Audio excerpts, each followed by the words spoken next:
Hola, bienvenidos. Mi nombre es Paula Manini. Voy a estar hablando sobre podcast en este y en los videos que siguen. Les comento que formo parte de una red que se llama Parque Podcast, que está aquí en Córdoba, Argentina, hace varios años produciendo, no solamente produciendo contenido, sino también que nos estamos preguntando y hablando y viendo cómo está modificándose este formato, porque todos los años hay cambios muy grandes en lo que viene a ser el podcast, pero básicamente yo vengo a hablarles de la producción, más allá del panorama general que podemos tener con estos podcasts. Una idea para estructurar estos videos es que podamos dividirnos en 3 momentos. Tenemos el momento de la preproducción, el momento de la producción en sí, podríamos decir, y la post. Para la preproducción, ¿qué necesitamos? Necesitamos conocer nuestra materia prima. Acá esto está muy emparentado con la radio y es pensar el lenguaje de audio. Entonces, ¿qué características tiene este lenguaje de audio y cómo podemos hacer para estructurarlo en esto que queremos comunicar? Entonces, vamos a usar guiones y pautas como una forma de poder estructurar nuestro contenido y ser claros y claras a la hora de comunicar lo que necesitamos. Otra cosa que vamos a tener muy en cuenta son las condiciones y las formas que tenemos de registrar, sobre todo si pensamos que podemos registrar desde nuestros propios hogares y que a veces no contamos con un estudio de grabación, por ejemplo, para tener ese tipo de registro que necesitamos. Después vamos a hablar sobre la producción, el momento de la grabación específicamente, algunas cuestiones que tenemos que tener en cuenta a la hora de grabar. Y en la postproducción lo que podemos ver son algunos criterios que tenemos que tener en cuenta a la hora de editar o también a la hora de comunicarle a otra persona, por ejemplo, que se vaya a hacer cargo de esa edición, de ese montaje sonoro, qué cosas deberíamos dejar bien en claro para que ese producto suene como lo imaginamos en nuestra cabeza. Y finalmente vamos a hablar de dónde podemos alojar estos audios. Esto también es algo sumamente dinámico, pero bueno, ¿cuáles son las plataformas más usadas al día de hoy? Arrancamos por la base. ¿Qué es un podcast? Desde Parque siempre decimos que podemos verlo desde el formato en sí, que podemos pensarlo como este formato de alojamiento, que es un audio en MP3, que está vinculado en un sitio de internet a un código RSS. Esto quiere decir Really Simple Syndication, una sindicación realmente simple que, bueno, esto tiene que ver con el lenguaje de programación, pero básicamente lo que hace es que le avisa a las personas que se suscriben a ese audio que yo estoy subiendo contenido nuevo. Entonces, esta era como una forma de mantener y comenzar a hablar con una comunidad de escucha que te avisa cuando tenés un contenido nuevo para escuchar.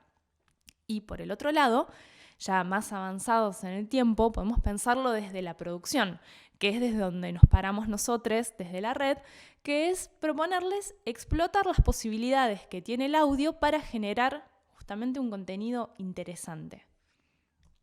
Vamos entonces a hablar de nuestra materia prima. ¿Cuáles son las características que tiene el formato audio?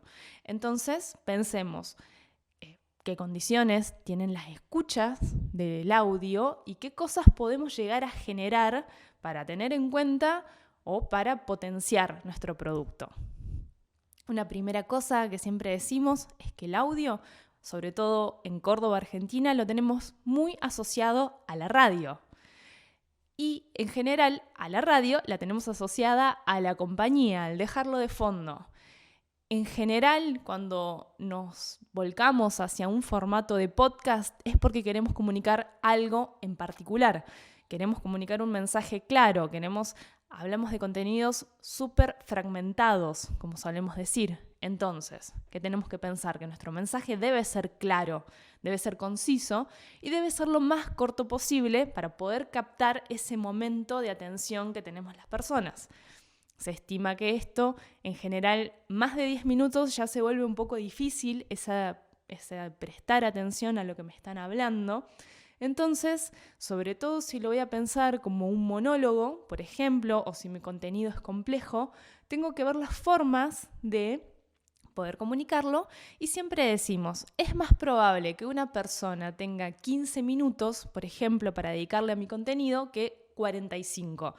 ¿Hay una duración estimada, estándar de los podcasts? No, no hay ninguna. Tiene que ver con nuestro contenido, tiene que ver con nosotros como productores, tiene que ver con si tenemos una comunidad armada, si esa comunidad está esperando un tipo de producto u otro. Entonces, no hay fórmulas, no hay recetas.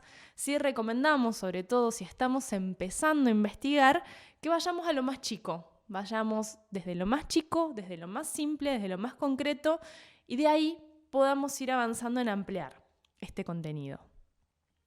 Una cosa muy importante a tener en cuenta también es que la escucha es selectiva y es lineal. ¿Qué significa esto? Esto significa que por más de que nuestro cerebro está percibiendo muchísimos estímulos que tiene de toda la realidad que está aprendiendo, va a priorizar algunos sobre otros. No le puede prestar atención a todo. Con el mensaje de audio pasa lo mismo. Entonces, lo que yo quiera comunicar tiene que estar siempre en un primer plano y tiene que estar claro para la persona que está escuchando qué es lo que le quiero decir. Esta aclaración la hacemos sobre todo para las personas que por ahí piensan indagar en los montajes, en hacer sonidos más complejos, pensando en un montaje más complejo que por ahí se pueda relacionar más con el radioarte. Debemos tener en cuenta eso, que la escucha es selectiva y tienen que quedar como muy claros los planos de lo que yo quiero decir. Otra cosa, la escucha es lineal. ¿Qué significa? No estoy como leyendo un libro, no tengo un soporte, por ejemplo, como en la gráfica que estoy leyendo y de repente puedo volver atrás a lo que me decía. Entonces, el lenguaje tiene que ser sumamente asertivo con lo que quiero decir. ¿Y de qué forma o en qué me puedo apoyar para asegurarme de esto? Justamente es en tener o un guión o una pauta de qué es lo que quiero decir. Es una herramienta de organización que me va a llevar a través de este relato y probablemente me muestre en dónde está claro, dónde no, qué cosas tengo que limpiar, qué cosas puedo arreglar y qué no. Y en esa, la oralidad tiene que ser simple, concreta. Siempre decimos, ya vamos a profundizar en esto, pero decimos, la escritura para radio se trata de no más de una idea por oración, oraciones cortas y fáciles de entender. Ahora, una característica que tiene el audio que nos puede servir mucho para potenciar nuestros productos es que brinda una experiencia inmersiva, sobre todo si tuvimos en cuenta lo anterior. Si yo tengo una forma de comunicarle ese contenido a las otras personas de una manera atractiva, ¿qué voy a hacer? Voy a permitirle a la otra persona que se sumerja en la escucha. Hay un dato muy interesante que sale de las últimas encuestas que se ha hecho sobre podcast, que dice que muchas personas eligen escucharlo, por ejemplo, en el trayecto en el auto o en un trayecto de viaje. ¿Por qué? Porque permite esto, permite ponerme los auriculares o ponerlo en el estéreo del auto y escuchar esa historia de principio a final. Y también esto que nos sirva para pensar de que si tenemos algo interesante en una historia linda de contar, probablemente voy a tener a alguien que se quede escuchando del otro lado. Otra cosa para poder aprovechar de este audio es que genera la sensación de cercanía. Entonces, me permite transmitir ideas de una forma en que va a apelar a la emocionalidad de la otra persona. Eso me sirve para remarcar, para dar fuerza e incluso para pensar mis mensajes. Puedo pensar los sonidos y la forma en la que voy a decir las cosas, que ya va a dar a entender un montón de cosas. No es necesario que yo sea sumamente literal, descriptiva con lo que estoy diciendo, porque tal vez en el tono de mi voz, en la forma en que yo lo voy a decir, ya constituye en sí mismo un mensaje. Entonces, ¿qué tengo que cuidar? El ritmo en el que hablo, las entonaciones en las que estoy hablando. Entonces, ¿cómo hago para ser consciente de esto? Debo escucharme. Es importante escuchar las producciones de otras personas, pero también escuchar nuestra propia producción. ¿Cómo hablamos? ¿Cómo nos estamos expresando sobre este tema? ¿Qué es lo que me gusta de lo que dije? ¿Qué cosas podría limpiar? Escucharse, sobre todo pensando que el audio nos permite editar, ¿no? Tengo la posibilidad de grabarme, escucharlo y tomar decisiones sobre eso que hice. Puedo cambiar cosas, puedo elegir dejar una parte y agregarle algo nuevo. Entonces, podemos aprovechar esta plasticidad que me da el hecho de que el audio sea on demand, es decir, se va a consumir en otro momento, y que no estoy en un vivo de radio. Puedo volver a revisar mi propia producción. Algo importantísimo, el audio, tengo que saber, que es sumamente transparente. Decimos que en el audio siempre se traslucen los sentimientos, que nuestra voz delata un estado de ánimo. Entonces es muy importante cuidar la interpretación. También otra cosa que suele surgir mucho en los talleres es que cuando escuchamos a las personas hablar de un tema que les gusta, que les interesan, decimos, ahí ya tenés prácticamente que el 50 o más todavía % de este camino recorrido en cuanto vos vas a hablar de algo que te interesa, que te gusta, que genera algo en vos. Ser conscientes de eso nos va a permitir poder hablar de ese tema, poder comunicarlo de forma eficiente hacia las otras personas. Si a mí me interesa, es probable que yo pueda generar un interés en ese otro, en esa otra que me está escuchando.